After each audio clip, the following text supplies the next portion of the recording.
My name's Curtis Witt from Kansas City, and this is my 78 Torker LP serial number 1. When I was a kid in the Midwest growing up, the Torkers were in all the magazines, and they were the number 1 team to beat back in the day, and I always wanted one, and nobody sold them in our area, Kansas City area. I worked at a bike shop, and I saved and had to go to another bike shop to buy my Torker once they finally started hitting our area. And mine was all black.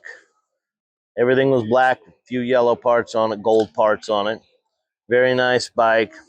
Rode it everywhere. That was my transportation as a kid, as we all were. And anytime we seen a jump, we jumped it, and just farting around with some friends. And we were on the roof of a building and had to get off quick, so we rode off the back of the building, and I broke it.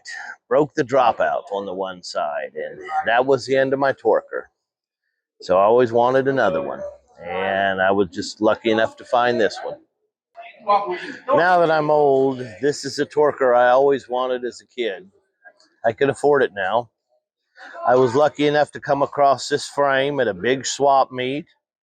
It is serial number 1, the prototype for the 79 LPs. This is a 78. Built it just the way I wanted it. Got sunshine hubs on it, highly polished.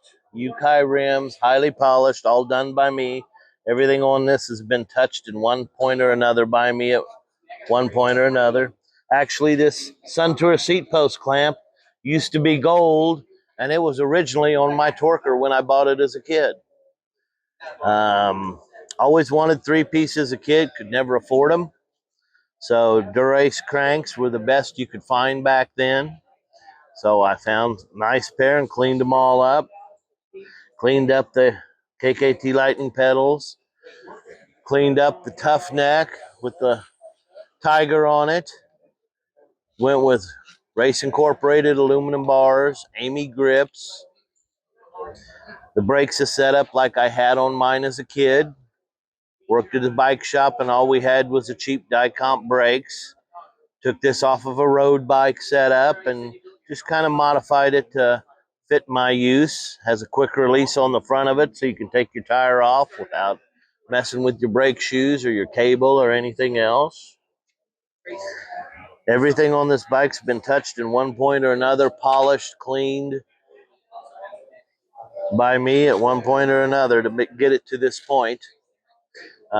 Everything's within 1 to 2 years of the make of the year of the make of the bike, the frame.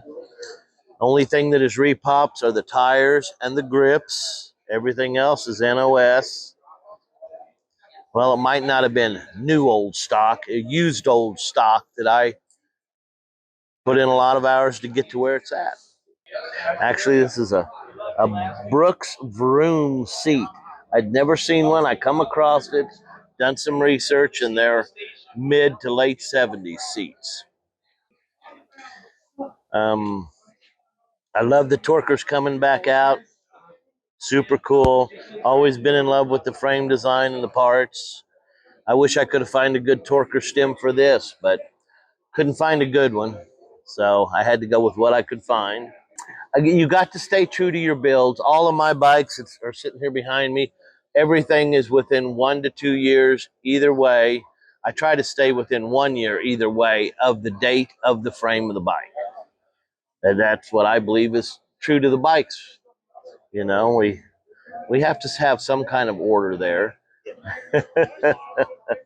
But some things you can't save, like the tires and the grips. They just wilt away in the heat, and there's nothing left of them. I love to see the new Torkers.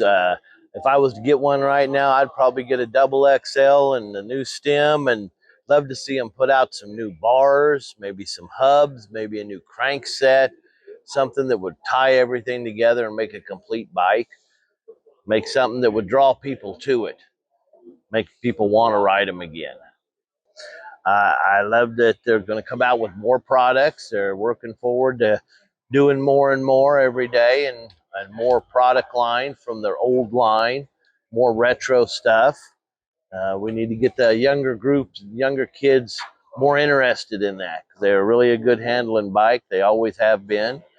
And love to see a Torker factory team like it used to be back in the 70s. That was just cool.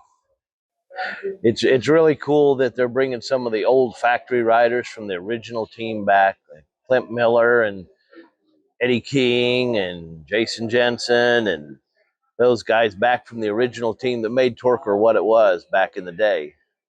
It'd be great to see it be pushed to that level once again. I'd love to go to the Grands and see Torker win the #1 team trophy again. That would really be something. Torker to the max.